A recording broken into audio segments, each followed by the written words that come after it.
Hey YouTube, welcome back to another video on Clash Royale. Today we're going to be looking at some balances for next season. So with that being said, let's get started. Before I start, if you guys are new here, make sure you press that subscribe button down below. And if you find this video helpful, make sure to leave a like, and that would help the channel a lot. So a little disclaimer, these balances are not finalized, but they are a future prediction on what's going to happen next season. Supercell is waiting for our community feedback before they put these into effect, but for the most part, these balances are going to reflect what's going to happen next season. So with that being said, let's kind of get started with the buffs.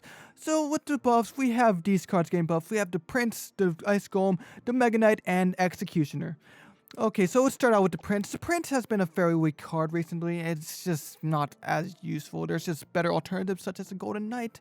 Other princes like the Dark Prince has a good old splash. So they decided to give the Prince a 0.5 second buff to its charge speed. That means it will charge a little bit faster. You'll get more charges than before. Honestly, this is not going to make too much of a difference to gameplay. What I would be aware of is if you are used to zapping the Prince from getting your tower, I would highly recommend getting used to zapping it a half a tile later, since you might accidentally end up getting a charge if you're not careful. You might accidentally zap it a little bit too early and the Prince is going to get a charge on your tower, and that's not going to be fun. Other than that, I think the Prince is going to be basically the same. Next thing we have here is the Ice Golem. Ice Golem hasn't been used too much recently. Only deck it's really been used on is in 2.6 Hog, and that's just because the deck is ancient. We're not going to change the deck at this point. It works fine as it is. So what they decided to do is add half a second to its slowdown speed. So if something gets slowed down by its death spawn, then it's going to be slowed down for a little bit longer. This will be helpful against troops like the Archer Queen, since basically nullify her ability for a little bit longer, and it won't be too noticeable, but you will be able to feel it, I would assume. I don't have access to the dev build, so these are all assumptions. Next thing we have is the Mega Knight. The Mega Knight's going to have a little bit of a slower cooldown for its, or I guess a faster cooldown for its jump speed, so it'll be able to jump a little bit faster. This won't be too much noticeable. If you're in mid ladder, good luck. But if you know how to counter Mega Knight, you'll be fine.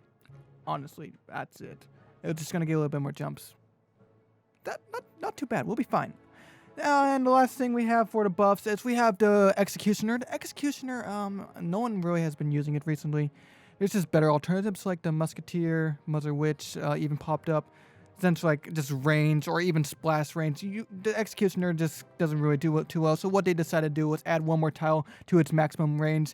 Keep in mind that the kind of the projectile speed will stay the same, so it will technically go back and forth a little bit faster. But in the long term, it's going to be technically the same. So there won't be a nerf to its kind of hit speed. This is not going to mean the Executioner's range. It's not going to get a range bubble or anything. It's going to still be able to target troops at, I believe it's 4.5 tiles. It just means troops behind it are in more of a more danger. So just be wary of that. The Executioner is gonna pinch a little bit more troops just by splashing through and coming back. Alright, so with that buffs being said, let's kind of jump into rework really quick. They're going to rework the Elixir Golem. Right now it works like this. We start with one Mega Blob, and then it just goes down to 2 blobs.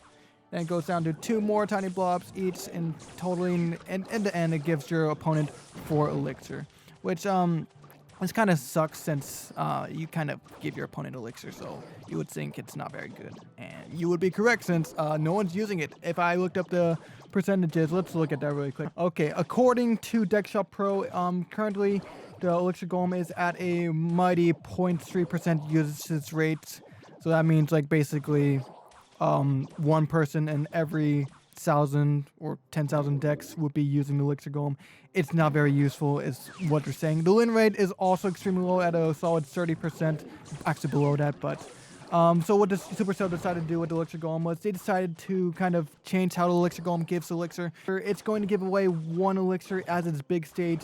It's going to give away another elixir at its medium stage, and when it dies, when it's tiny, it's going to give you away 2 elixir total. It will still give away 4 elixirs. It's just going to be a little bit different. So this will kind of structure the Elixir Golem decks a little bit differently, since when you're going to defend against Elixir Golem now, you're going to be able to, you don't have to wait for the Elixir Golem to completely die. You're going to kind of give some of that elixir back as you're fighting it.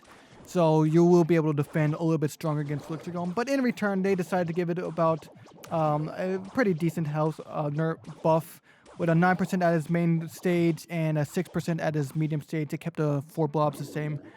But it's really hard to explain without having actual dev build to see what it is. So you're just going to take my word for it. I think it's going to be a buff, obviously, since they're going to give it more health and not going to give it a little bit more elixir. So it'll be basically the same.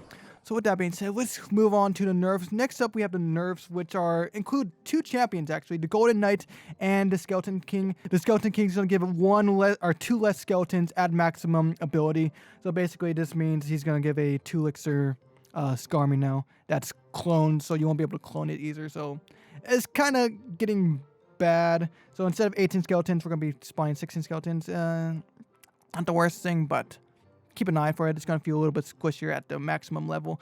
The No Golden Knight's also getting nerfed, about 10% HP nerf. That is insane.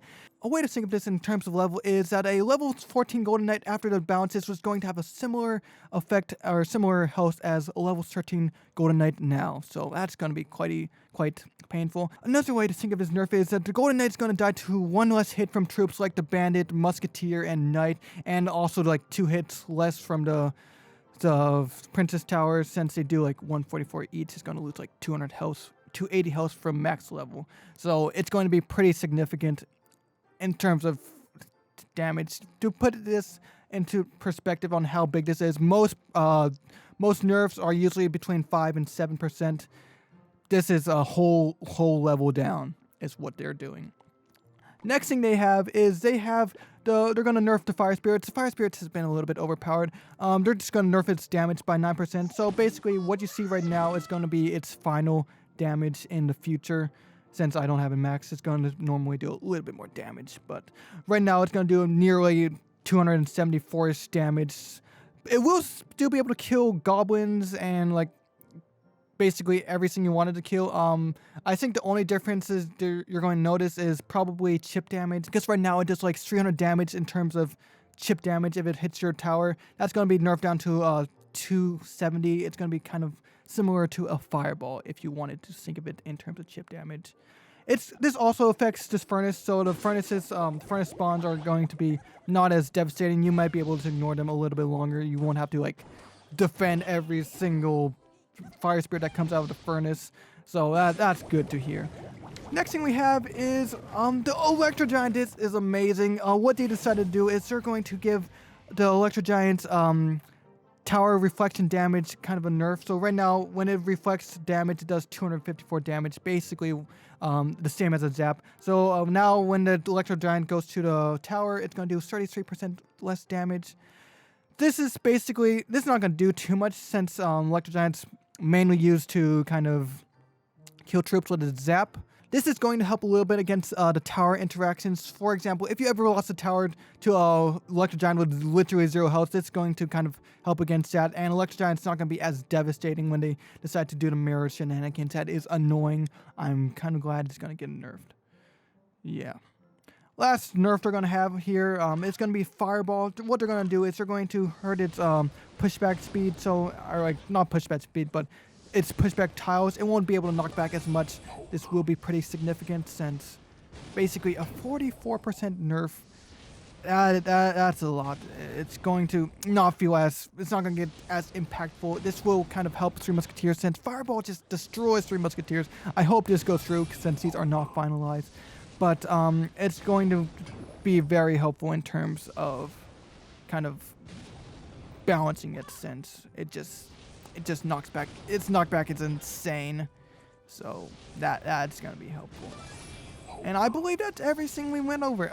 Keep in mind that these are not official. I mean, they are official, but they're not going to be, they're not 100% guaranteed. Supercell's waiting on the feedbacks, the community feedback. So if you guys think some of these are not fair, make sure Supercell knows some of that. So they will look at it and change it accordingly. So most of these are going to happen. Some of these are not. But thank you guys so much for watching. As I said earlier, if you're new here, you do make sure you subscribe. And if you haven't already, make sure you leave this video a like. And I will see you guys all in the next video. And as I said earlier, thank you guys so much for watching. It means a lot. So with that being said, toodaloo. I'll see you guys later.